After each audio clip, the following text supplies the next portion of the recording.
गजपति जिल्ला रे चलित वर्षर तृतीय राष्ट्रीय लोक अदालत अनुष्ठित। गजपति जिला आईन सेवा प्राधिकरण तरफरु विभिन्न अदालत रे चलित वर्षर तृतीय राष्ट्रीय लोक अदालत अनुष्ठित हो जाइछि। जातीय व राज्य आईन सेवा प्राधिकरण निर्देशक क्रमे जिला आईन सेवा प्राधिकरणर अध्यक्ष तथा जिला दौरा जज प्रणव कुमार राउतराय प्रत्येक तत्वावधान अनुष्ठित होइथिला।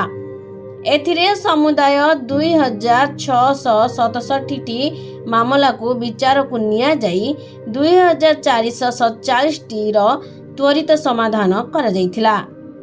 जरिमाना बाबदरे 22,45,189 टंका आदाय करा जाइथिला। सेही भली विभिन्न बैंक गुड़िकर 1062 टी मामला को विचारण ग्रहण करा जाई 96 टी त्वरित समाधान करा जाई जरिमाना बाबद को 13,10,371 टंका आदाय करा जाइथिला।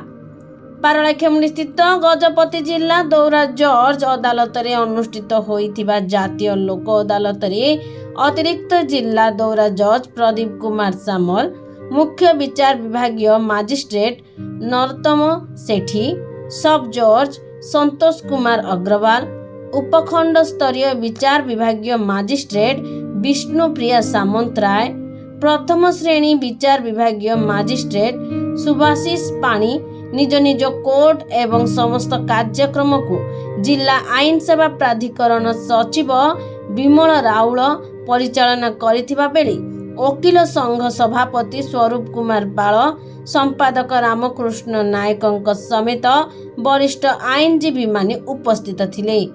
सेहीपरि आर उदयगिरी अदालत रे सब जज पुण्यश्लोक रथ, प्रथम श्रेणी विचार विभागीय मजिस्ट्रेट तरुण कुमार सेठी, मोहन स्थित अदालत रे प्रथम श्रेणी विचार विभागीय मजिस्ट्रेट शुभजीत बेहेरा व काशीनगर ग्राम्य न्यायालय रे प्रथम श्रेणी विचार विभागीय मजिस्ट्रेट सुश्री अंकिता गुरु परिचालना करथिले।